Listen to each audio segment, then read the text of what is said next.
다 같이 신약성경 고린도 후서 5장 1절 말씀부터 제가 읽겠습니다. 만일 땅에 있는 우리의 장막 집이 무너지면 하나님께서 지으신 집 곧 손으로 지은 것이 아니요 하늘에 있는 영원한 집이 우리에게 있는 줄 아나니 과연 우리가 여기 있어 탄식하며 하늘로부터 오는 우리 처소로 덧입기를 간절히 사모하노니 이렇게 입음은 벗은 자들로 발견되지 않으려 함이라.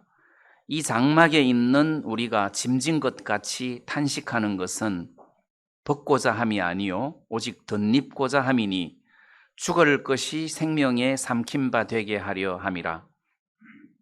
곧 이것을 우리에게 이루게 하시고 보정으로 성령을 우리에게 주신 이는 하나님이시니라. 이러므로 우리가 항상 담대하여 몸에 거할 때에는 주와 따로 거하는 줄을 아노니 이는 우리가 믿음으로 행하고 보는 것으로 하지 아니함이로라. 7절 말씀까지만 읽겠습니다.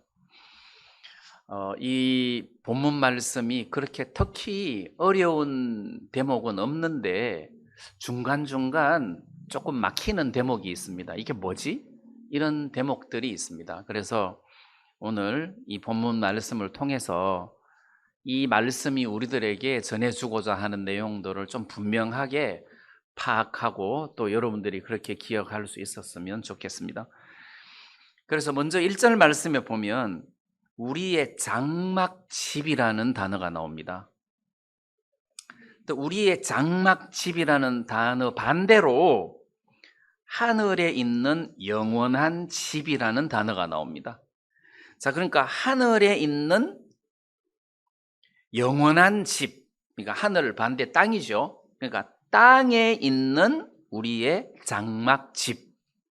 자, 이런 의미입니다. 땅에 있는 우리의 장막집. 장막집이라는 것은 텐트입니다. 말하자면 텐트. 이게 땅에 있는 장막집이라는 말은 지금 우리가 가지고 있는 이 몸이 텐트 같다는 겁니다. 텐트. 겨우 비바람만 막을 수 있는 몸이라는 거죠. 조금만 추우면 텐트에서 겨울에 잠을 자보십시오. 조금만 추우면 어떻게 잠을 잡니까? 마찬가지로 이 장막 같은 몸은 조금만 추우면 너무 추워. 조금만 더우면 너무 더워. 그리고 뭐 바이러스가 어쩌고 그러면은 금방 감기 들려. 코로나 걸리고 병 걸리고. 그래서 이 땅에 있는 장막집 이 이야기는 너무너무 연약하다. 소망이 없다. 그런 의미로 지금 여기서 설명을 하고 있다는 겁니다. 4장에서는 이 질그릇에 보배를 가졌으니 해서 우리의 몸을 질그릇으로 표현을 했습니다. 물론 우리 안에 계신 예수님을 보배로, 보화로 표현을 하셨고요. 그럼 이 장막집은 고린도 후서 4장에서는 질그릇으로 표현을 했습니다. 질그릇, 항아리. 그러면 질그릇이라고 해서 요즘 항아리를 생각하시면 안 됩니다. 요즘 항아리는 너무 잘 만들어가지고 강도가 세고 웬만큼 부딪혀서는 잘 안 깨집니다. 근데 2000년 전의 항아리를 여러분들이 기억하셔야 됩니다. 과거에는 흙을 빚어서 그릇을 만들어가지고 그걸 한번 구웠어요. 2번 구웠어요. 그래서 항아리로 사용을 했는데 너무 잘 깨지는 거예요. 특히 이제 꽃을 심는 화분 같은 경우는 너무 화분이 잘 깨지니까 사람들이 좀 잘 안 깨지게 화분을 만들 수 없나 해서 화분을 만들 때 안에다가 철사를 넣었어요. 철사를 집어넣어 가지고 화분을 만드니까 금이 가도 좀 오래 화분이 가더라는 거죠.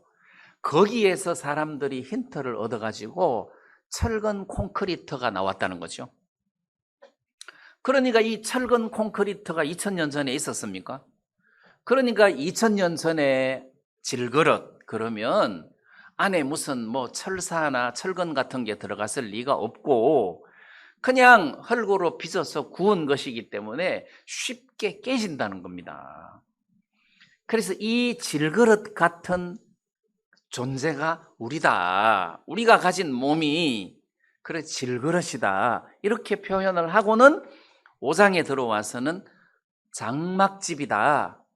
텐트 같다. 지금 우리가 가지고 있는 이 몸, 입고 있는 이 몸은 텐트처럼 너무 약하다. 이런 의미라는 거죠. 너무 약하다. 혹시 여러분들 중에 내 주먹을 믿어라 이런 분 계십니까? 네, 그러시면 안 됩니다. 이게 얼마나 연약한지 모릅니다. 그래서 이 몸 자체가 연약한 것도 연약하지만 이 몸 가운데 이 몸을 입고 있는 우리의 혼도 너무너무 연약하다는 거죠. 죄에 쉽게 이렇게 넘어간다는 거죠. 죄에 쉽게 넘어간다. 그리고 또 이 몸을 입고 있는 동안에는 주님 앞에 달려가고 싶은 욕구가 있어도 몸이 말을 안 듣는다는 거죠. 그래서 예수님께서 잡히시기 전날 밤에 겟세마네 동산에서 제자들과 함께 기도를 하는데 제자들은 계속 자는 거예요. 몸이 피곤하니까. 근데 예수님은 기도하시면서도 제자들을 보니까 너무 안타까운 거라. 이게 이제 육신을 입고 있는 몸으로서는 제자들하고 마지막 기도하는 시간이고 타임인데 이제 이후로는 이렇게 육신 가운데서 제자들하고 함께 있을 시간이 이제 더 이상 없단 말이에요. 그래서 예수님은 제자들을 보고 1시간만이라도 1시 동안만이라도 잠시라도 깨어서 나와 함께 있을 수 없느냐 하는데도 계속 조는 게 아니라 그냥 자는 거예요. 마음은 원이로되 육신이 약하도다. 그러니까 이 몸을 입고 있는 동안 약할 수밖에 없다는 거죠. 사도 바울도 마찬가지였을 것 아닙니까? 무슨 사도 바울은 강철로 만들어진 몸이겠습니까? 사도 바울도 우리처럼 똑같이 진흙으로 만들어진 흙으로 만들어진 그런 텐트 같은 몸일 텐데 두들겨 맞으면 아플 거고 감옥에 갇히면 힘들 거고 우리하고 똑같은 성정을 가진 사람인데 이 육신의 몸을 입고 복음 앞에 살아보니까 너무 이 몸이 약하더라는 거죠. 사도 바울이 텐트 만드는 사람 아닙니까? 이게 텐트 만드는 것으로 직업을 삼고 때로는 그 부족한 물질을 충당한 때가 있었는데 텐트를 만들다가 보니까 텐트가 일반 집하고 다르다는 거죠. 우리 이 육신의 몸이 텐트 같구나. 너무 연약하구나. 너무너무 부족하구나. 금방 늙잖아요. 금방 늙어버리고 병들고 뭘 좀 하면 피곤하고 그리고 뭐 조금만 환경이 어려우면 슬프고 마귀가 유혹하면 홀라당 넘어가고 이게 우리가 가지고 있는 장막 같은 몸이라는 거죠. 근데 앞에 토가 하나 붙었어요. 땅에 있는 우리의 장막집이라는 거죠. 땅에 있는 우리의 장막집이라는 것은 또 다른 어떤 의미가 있습니다. 왜냐하면 하나님께서 아담이 범죄한 이후에 땅을 저주하셨거든요. 땅은 가시와 엉겅퀴를 낼 것이다 해서 땅에서 엉겅퀴와 가시가 나온단 말입니다. 그런 게 왜 나오겠습니까? 찌르라고. 그래서 우리 몸 자체가 연약한데 또 땅에서는 가시와 엉겅퀴가 나와서 우리를 찔러서 고통을 준다는 겁니다. 이게 인간의 모습입니다. 이게 인간의 모습이다. 소망이 없다는 거죠. 이 땅에서는 소망이 없다. 근데 이제 이 1절 본문 말씀에 보면 땅에 있는 우리의 장막집이 무너지면 텐트가 무너졌다는 거지. 그것은 우리가 죽는다는 것을 말하는 겁니다. 우리가 이런 육신을 입고 있다가 어느 날 죽으면 슬픈 것이 아니라 하나님께서 지으신 집, 곧 손으로 지은 것이 아니요 하늘에 있는 영원한 집이 우리에게 있는 줄 아나니 해서, 여기 하늘에 있는 영원한 집이라는 말은 예수님께서 제자들에게 내가 거처를 예비하러 간다. 내가 너희를 위하여 거처를 예비할 텐데 거처가 예비되면 내가 너희들에게 다시 올 것이다 해서 하늘나라에 있는 거처를 말하는 게 아니고, 그건 하늘나라 거처는 따로 있고 새 예루살렘은 따로 있고, 여기서 이야기하는 하늘에 있는 영원한 집이라는 것은 영화롭게 된 우리의 몸을 말하는 겁니다. 예수님께서 십자가에 죽으셨다가 사흘 만에 부활을 하셨잖아요. 근데 그 부활하신 몸은 영화로운 몸이라 병들지도 않고 죽지도 않고 시간과 공간의 장애를 받지 않는 그야말로 신령한 몸이고 영화로운 몸이란 말입니다. 자, 이 1절을 그냥 짧게 해석을 하면, 만약 이 연약한 육신을 입고 있는 우리가 죽으면 하나님이 우리들에게 주시는 영화로운 몸을 입게 된다. 그걸 우리는 안다. 이런 의미라는 거죠. 그래서 땅에 있는 장막집이 무너지면 하늘에 있는 영원한 집이 우리에게 있는 줄 아나니 했으니까, 장막집이 무너지는 것에 대해서 슬픔이 있겠습니까? 없는 거죠. 장막집이 무너진다고 해서, 이거 어차피 무너질 건데 장막집이 무너진다고 해서 슬프다든지 아쉽다든지 그렇지 않다는 거죠. 오히려 장막집이 무너지면 이제는 무너지지 않는 영원히 안 무너지는 그런 영화로운 몸을 우리가 입게 되는데, 죽는 것이 아쉽지 않다는 겁니다.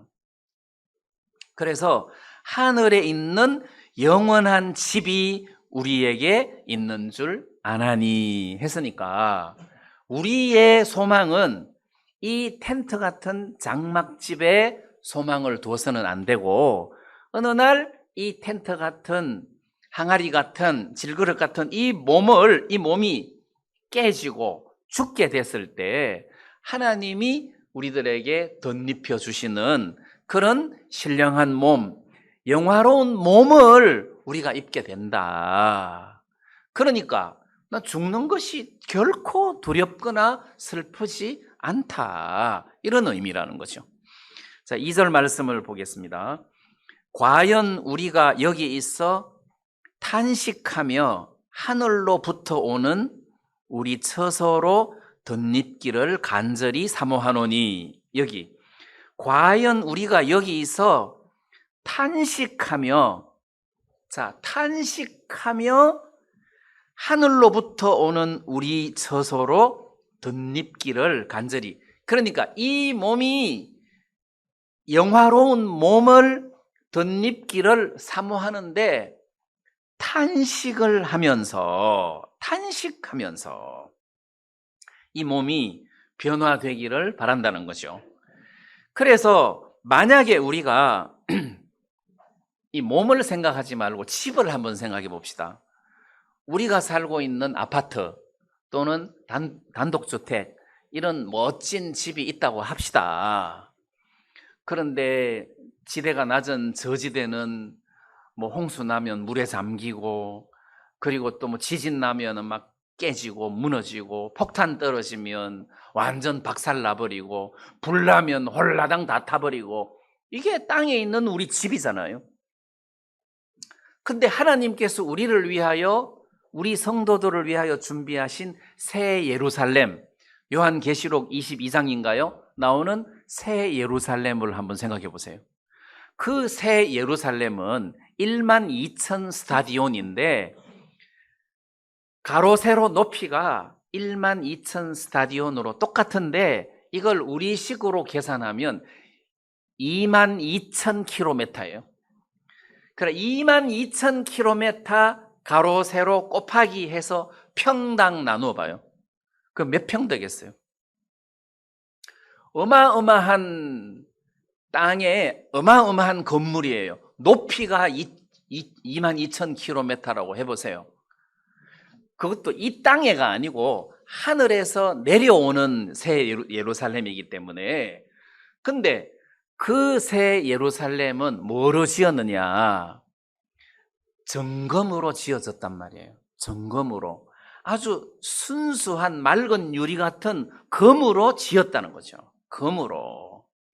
물론 길도 정금이라고 했으니까 그 새 예루살렘 성하고 우리가 사는 맨션 아파트하고 비교가 안 된다는 거죠. 이 폭탄 떨어지면 박살 나버리잖아요. 홍수 차면 완전 물에 잠기잖아요. 지진 나면 다 깨지잖아요.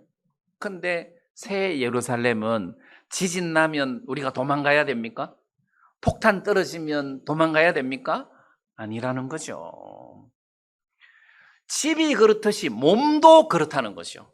지금 이 입고 있는 몸은 조금만 하면 아야 아프다.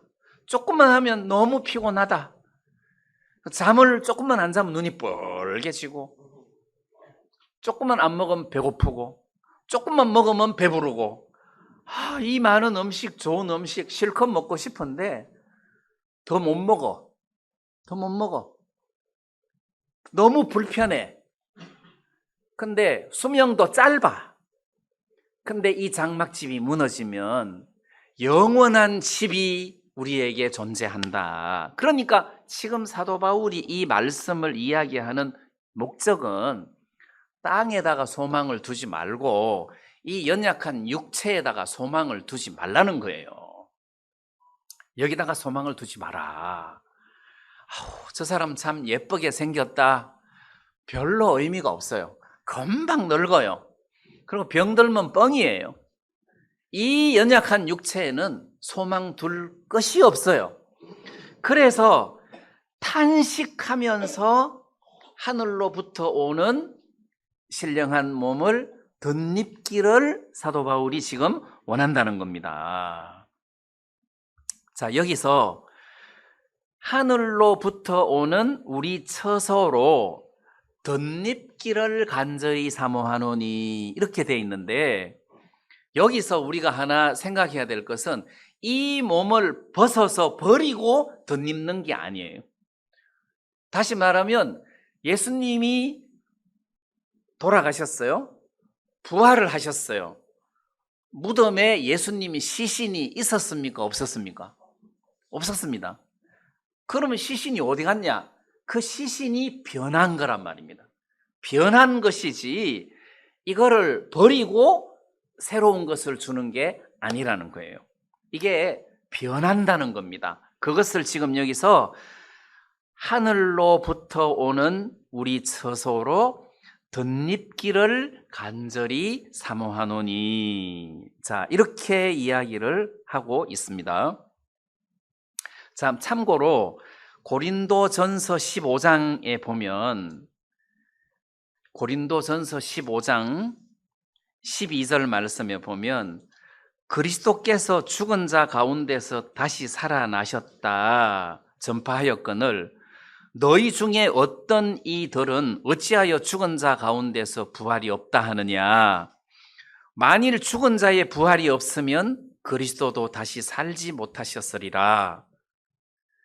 자, 그래서 죽은 자가 다시 살지 못하면 그리스도도 부활을 못했을 것이다.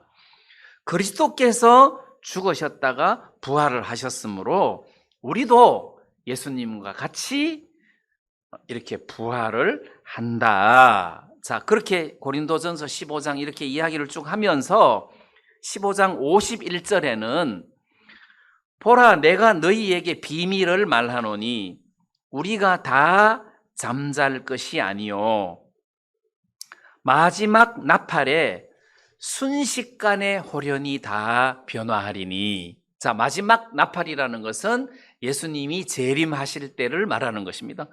예수님께서 재림하실 때 우리는 어떻게 된다고요? 홀연히 순식간에 홀연히 다 변화하리니. 그 예수님 재림하실 때 순식간에 우리는 변화를 받는다.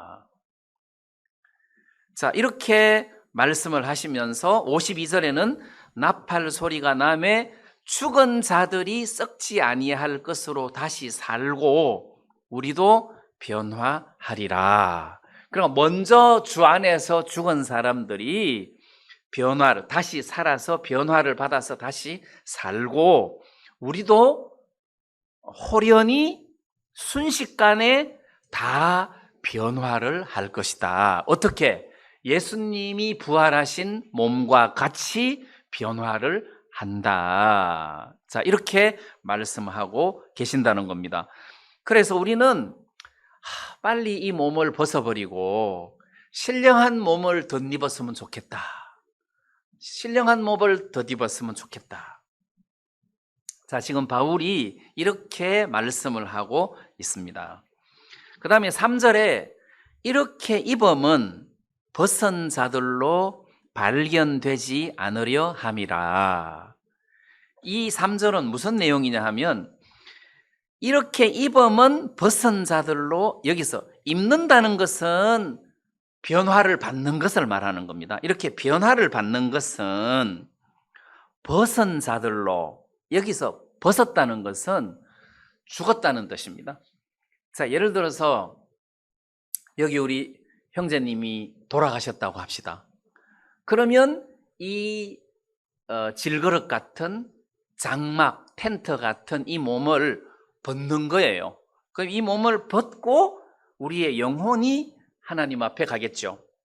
그럼 몸을 벗은 거예요. 하늘 가겠죠. 그러면 이 벗은 몸이 언제 입느냐?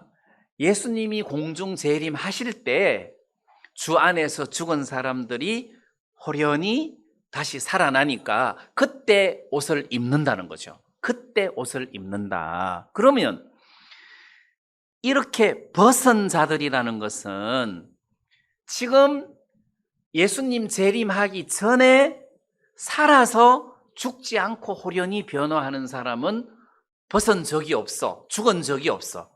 그 말 이해되시죠? 바로 변하니까. 근데 너무 급하셔가지고 나는 주님을 빨리 만나고 싶다 해서 예수님 재림하시기 전에 지금 세상을 떠난 사람은 이 육신을 벗어버린다는 거죠. 그러면 육신을 입지 못한 상태로 있으니까 벗은 몸이다. 지금 그렇게 이야기를 하는 겁니다. 그래서 그렇게 그걸 염두에 두고 3절을 한번 읽어보십시오.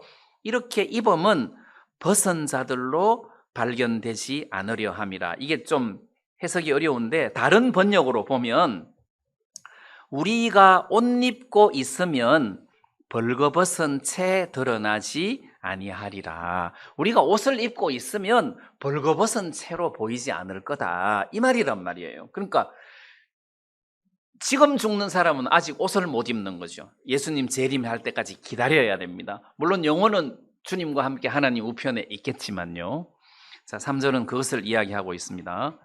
그 다음에 4절에 이 장막에 있는 우리가 짐진 것 같이 탄식하는 것은 벗고자 함이 아니요. 여기서 벗고자 함이 아니요. 그러면 제가 이제 초반부에 이 장막집 너무 연약하다. 이 질그릇 같은 몸 너무 약하다. 너무 불편하다. 빨리 덧입었으면 좋겠다. 진짜 덧입기를 간절히 사모하고 탄식하면서 신령한 몸을 덧입기를 사모한다. 이러니까 자살하고 싶어 하나? 이런 생각을 할 수도 있다는 거죠. 근데 여기서는 자살하고 싶어 하는 것이 아니라는 거예요. 왜? 지금 내가 억지로 죽는다면 벌거벗잖아요. 벌거벗는다는 거죠. 그래서 4절은 이 장막에 있는 우리가 짐진 것 같이 탄식하는 것은 벗고자 함이 아니라는 거지. 그러니까 죽으려고 하는 것은 아니라는 거죠. 벗고자 함이 아니요 덧입고자 함이니, 이 덧입는다는 말은 변화한다는 거예요. 그러니까 이 몸을 가진 상태로 변화하기를 원한다는 거죠. 그러니까 지금 이 말씀은 주님의 재림을 굉장히 사모한다는 뜻이에요. 빨리 죽고 싶다가 아니라 죽음을 맛보지 않고 예수님이 재림하셔서 내 몸이 호련히 예수님 몸처럼 변하기를 굉장히 사모하는 말이라는 겁니다. 그러니까 지금 사도 바울의 심정을 여기서 가만히 살펴보면 사도 바울은 자기 생전에 예수님이 이 땅에 오실 걸로 생각을 했던 것 같습니다. 자기 생전에, 살아생전에 예수님이 오실 거 아니냐. 그러면 이 몸을 벗기 전에 내가 신령한 몸을 덧입고 주님 앞에 설 텐데, 자, 그런 의미라는 거죠. 그만큼 주님의 재림을 사모했고 주님이 재림하실 때 내가 이렇게 신령한 몸을 입게 되는 것을 여기서 지금 말하고 있는 겁니다. 자, 그래서 벗고자 함이 아니요 오직 덧입고자 함이니 죽을 것이 생명에게 삼킨 바 되게 하려 함이라. 여기 죽을 것은 장막 같은 몸이에요. 장막 같은 몸. 죽을 것이 생명에게 이제 신령한 몸이에요.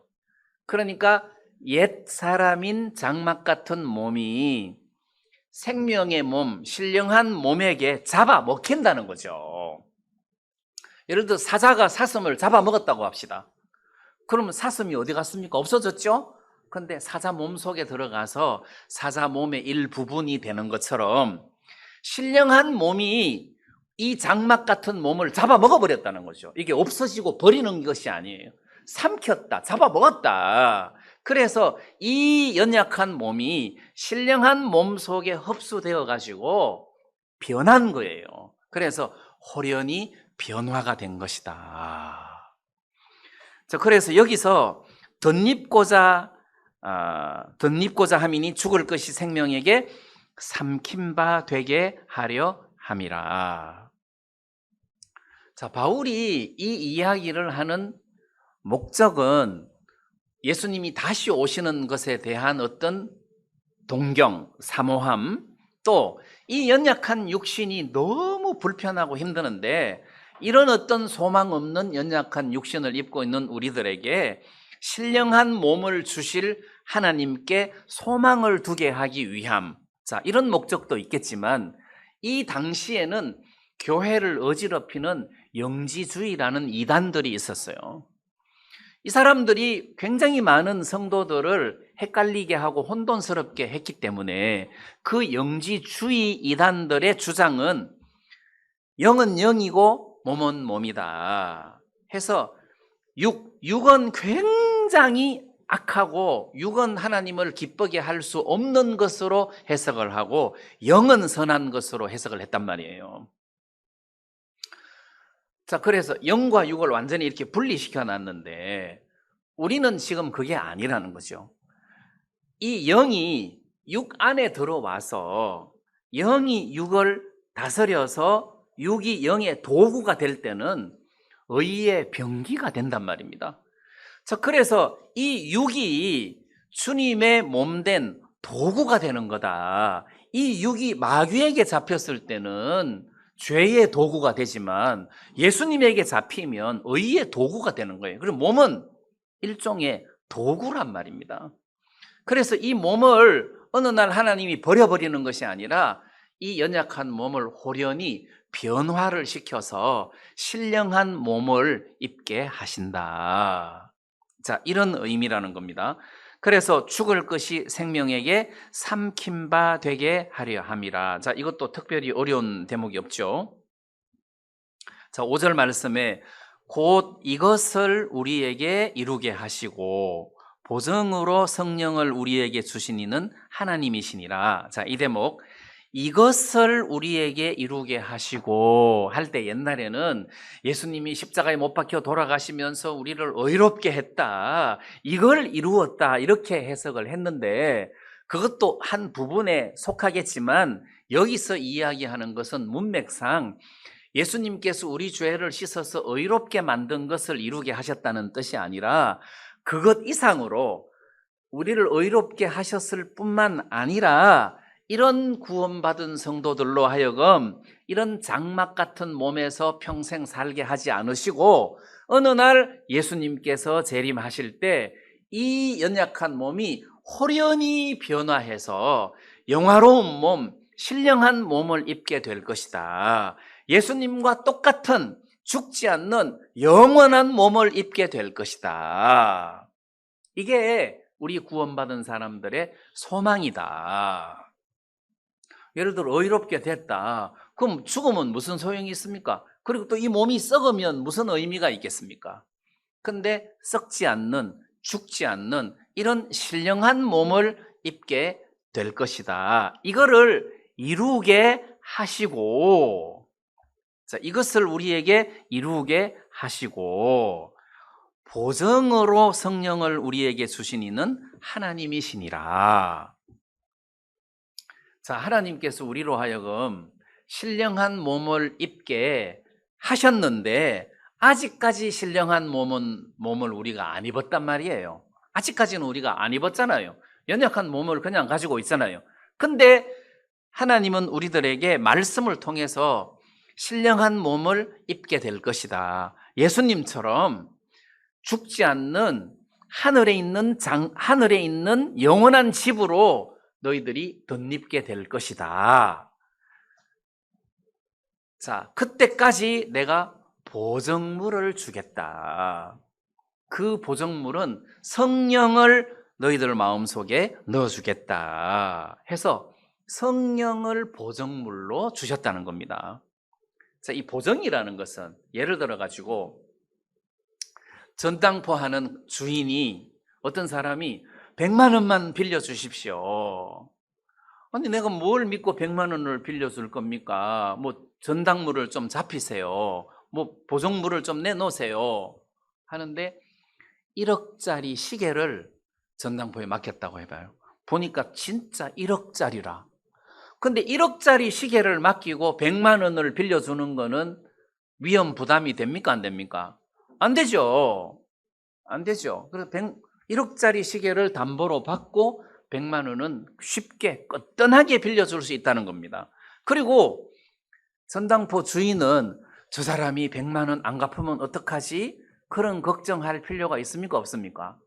안 갚으면 더 좋지. 이게 1억짜리가 내 건데 이거 팔면 1,000만 원은 더 받을 텐데 안 갚아도 돼. 안 갚으면 나 더 좋아. 왜? 보정물이 너무 확실하다는 거죠. 그러면 만약에 우리가 변화가 안 되면 어떡하지? 그 걱정할 필요가 없어요.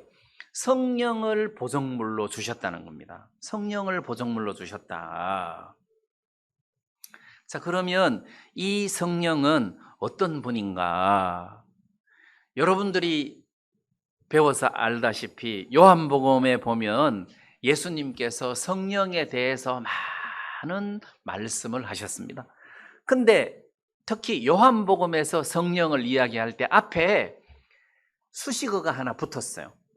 수식어가 대명사로 보혜사 성령, 이렇게 이게 수식어가 하나 붙었어요. 그냥 성령이 아니고 보혜사 성령이에요. 그냥 성령 그러면 거룩한 영이지만 보혜사, 다른 번역으로는 위로자로 번역을 하고 있습니다. 위로자 성령, 보호해주고 은혜를 베풀어주는 자로 성령이다. 성령이 누굽니까? 하나님이잖아요. 이 천지를 창조하신 하나님이십니다. 성령이 우리를 보호해 준다는 거죠. 그리고 위로해 준다는 거예요. 지금 우리가 이 세상에서 장막 같은 몸을 입고 사는데 이 몸을 입고 사니까 너무 힘들다. 옆구리에 가시가 박혔는데 뽑히지도 않고 아이고, 잠잘 때만 되면 막 쿡쿡 쑤시고, 너무 불편하다. 그럼 성령이 조만간 그 장막 벗을 거야. 영원한 집을 내가 너에게 줄 거야. 하나님이 이렇게 연약한 장막을 우리에게 주신 것은 여기다가 소망을 두지 말게 하기 위함이야. 그러니까 이 몸에다가 소망을 두지 말고 하늘에 있는 영원한 집에다가 소망을 둬야 돼. 자, 이렇게 성령이 여러분들 마음속에 위로를 한다는 거예요. 여러분, 우리의 위로는 10년 뒤에 거기에다가 여러분들이 위로를 받으면 안 돼요. 10년 금방 지나가거든요. 그건 우리의 위로가 될 수가 없어요. 하나님의 성령이 우리 안에서 우리를 위로해 주실 때 그게 진짜 위로자가 되는 겁니다. 요한복음이 그렇고 로마서 8장에서는 성령이 우리에게 이런 일을 한다고 기록하고 있습니다. 로마서 8장 26절에 보니까 이와 같이 성령도 우리 연약함을 도우시나니, 우리의 보정물로 오신 성령이 우리의 연약함을 도운다는 거죠. 우리 연약함을 도운다. 자, 여러분들이 뭐가 연약합니까? 혹시 과거에 집안 형편이 별로 안 좋아가지고 공부를 많이 못 하셔갖고 가방끈이 짧습니까? 아무 문제가 안 됩니다. 성령이 우리의 연약함을 도우시면 굉장히 지혜로울 수가 있습니다. 굉장히 지혜로울 수가 있습니다. 자, 그렇기 때문에 성령이 우리 연약함을 돕는다. 우리를 도우신다. 자, 뿐만 아니라 우리가 마땅히 빌 바를 알지 못하나 오직 성령이 말할 수 없는 탄식으로 우리를 위하여 친히 간구하시느니라. 우리는 뭘 제대로 기도해야 될지를 모르는데 성령이 우리를 대신해서 말할 수 없는 탄식으로 우리를 위하여 친히 하나님께 간구해 주신다. 그러니까 성령이, 우리 보정물이 되신 성령이 우리를 이렇게 돕는다는 거죠. 그 다음에 27절에는 마음을 감찰하시는 이가 성령의 생각을 아시나니 이는 성령이 하나님의 뜻대로 성도를 위하여 간구하심이니라. 성령이 우리 속에서 어떤 일을 한다고요? 우리를 위해서, 나를 위해서 하나님 앞에 간구를 한다는 거죠. 하나님, 제 동성이 참 연약합니다. 불쌍히 여겨주십시오 하고 우리를 위해서 하나님 앞에 성령이 간구를 한다는 겁니다. 이런 우리를 돕는, 우리를 인도하는, 그리고 우리에게 은혜를 베풀어 주시는 이 성령이 우리 가운데 계신다면 우리가 걱정할 일이 없다는 거예요. 우리는 이렇게 성령 하니까 눈에 안 보여서 상상을 못 하는데, 예를 들어서 강도 만난 자를 한번 비유로 생각을 해봅시다. 강도 만난 자, 선한 사마리아 사람, 이 이야기 중에 강도 만난 사람은 겁안 죽었어요. 겁안 죽었다는 것은 이게 목숨만 붙어 있는 차원이지 몸이 말을 안 듣는, 몸을 내 마음대로 움직일 수 없는 이런 차원이에요. 근데 사마리아 사람이 그 사람을 건져서 그리고 주막으로 데리고 갔잖아요. 그리고 그 사마리아 사람은 길을 떠나고 주막 주인에게 부탁을 하는 겁니다. 주막 주인이 성령이라는 거죠. 주막 주인에게 돈을 주면서 이 사람을 좀 잘 돌봐 줘라 하고 부탁을 했다는 겁니다. 그건 마치 요한복음에서 예수님이 내가 아버지께 가오니 아버지, 이 사람들을 위해서 성령을 보내주시옵소서 그랬다는 거죠. 그래, 내가 가지 않으면 성령이 오지 아니할 터이다. 내가 가는 것이 너희에게 유익하다. 왜? 내가 가면 성령이 너희들에게 올 것이기 때문이다. 이러셨단 말이에요. 자, 그래서 주막 주인에게 강도 만난 사람을 맡겼어요. 강도 만난 사람에게는 주막 주인이 있다는 겁니다. 주막 주인의 역할이 뭡니까? 돌보아 주는 거잖아요. 윽박 지르는 게 아니에요. 돌보아 주는 거잖아요. 왜? 완전 겁안 죽었으니까 제대로 걷지도 못하고 제대로 일어나지도 못하고 뭐 아프고 뭐 아무것도 할 수 없는 상황이란 말입니다. 근데 어떻게 살 수 있습니까? 주막 주인이 돈 받았잖아요. 사마리아 사람한테 돈 받았잖아요.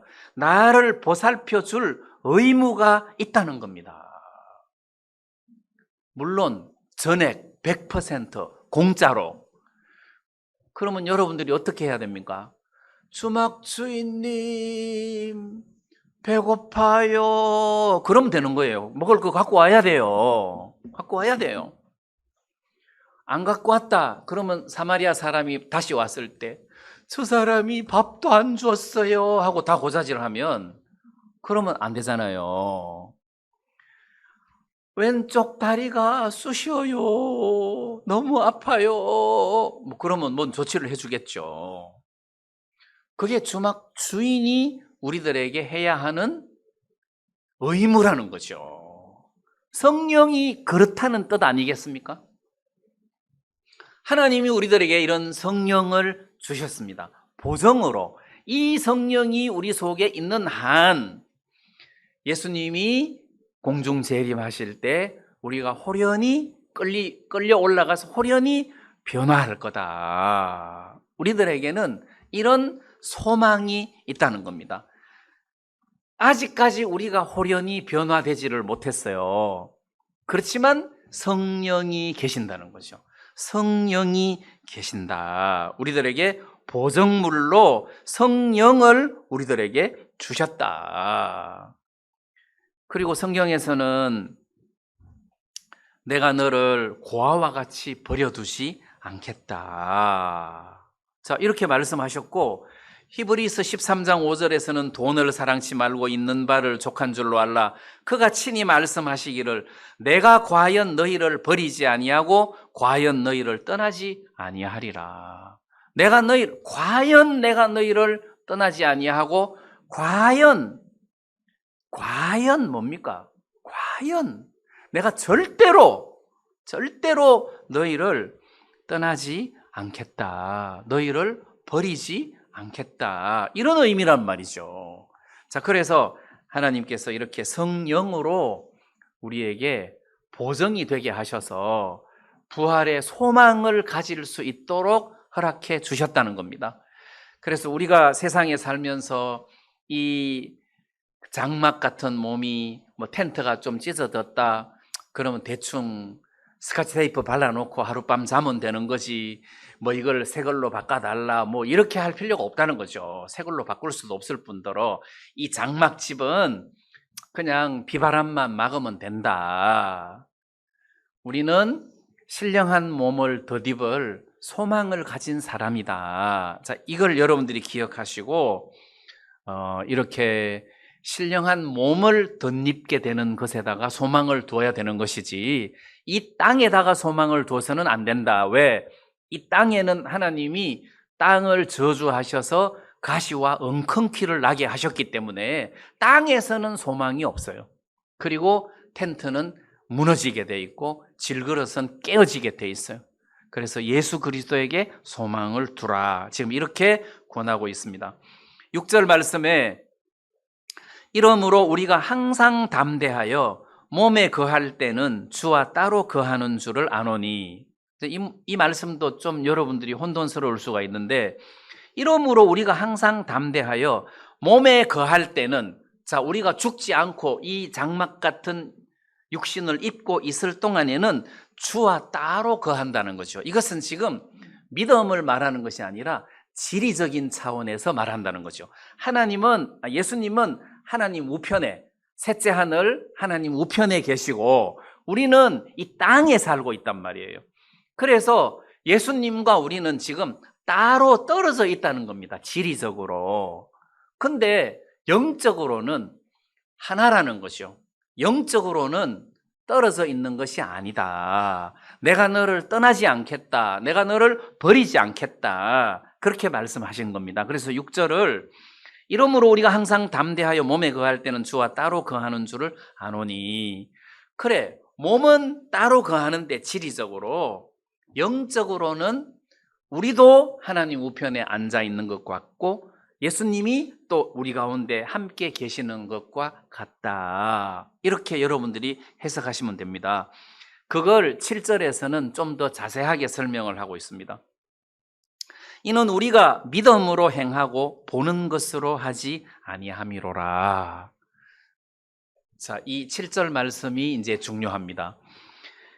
이는 우리가 믿음으로 행하고 보는 것으로 하지 아니함이로라.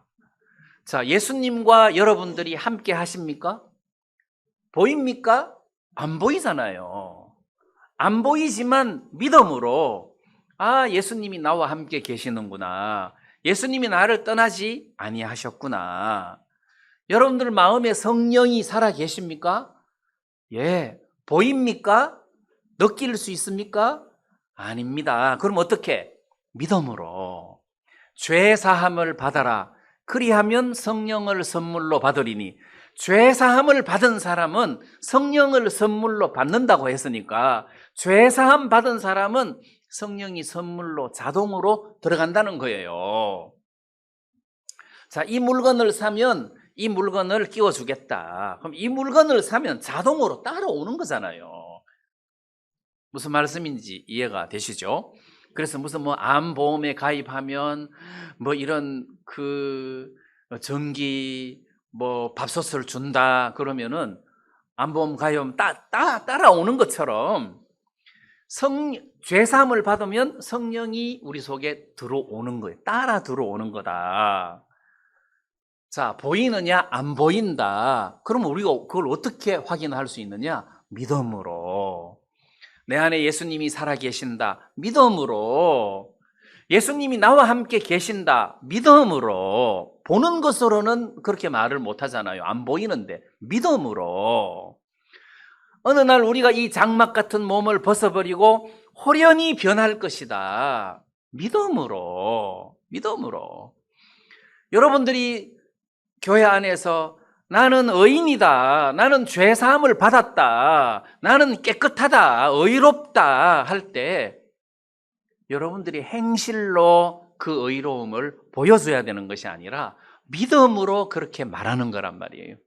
믿음으로 나는 의인이다. 믿음으로 의롭게 됐다. 이렇게 말하는 거란 말이에요.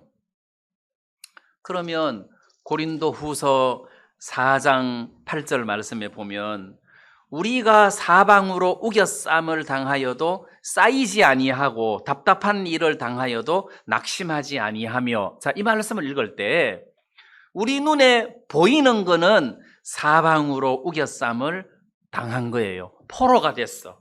답답해. 억장이 무너져.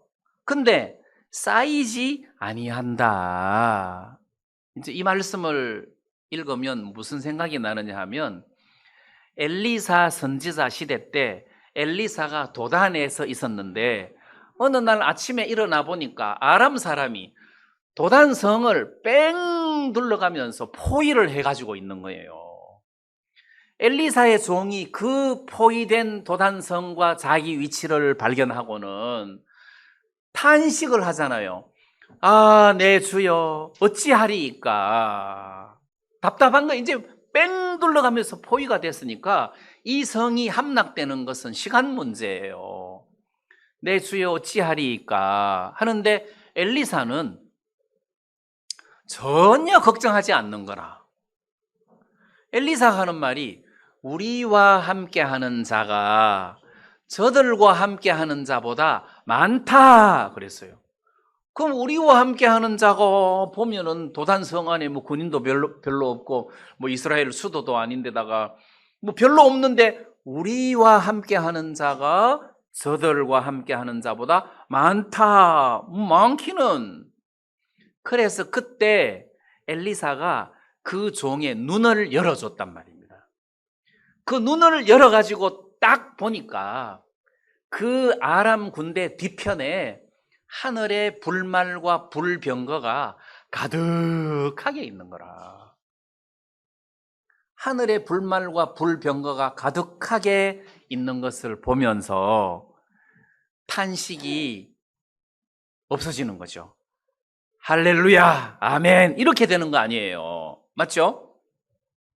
자, 그러면 사방으로 우겨쌈을 당하였으나 믿음의 눈으로 보이지 않는 세계를 쳐다보니까 하나님이 나를 도우시는 거라. 그러면 내가 탄식하지 않고 쌓이지 않는다는 뜻이에요. 그러니까 믿음으로, 형편은 쌓였는데 믿음으로 쌓이지 않는다. 왜?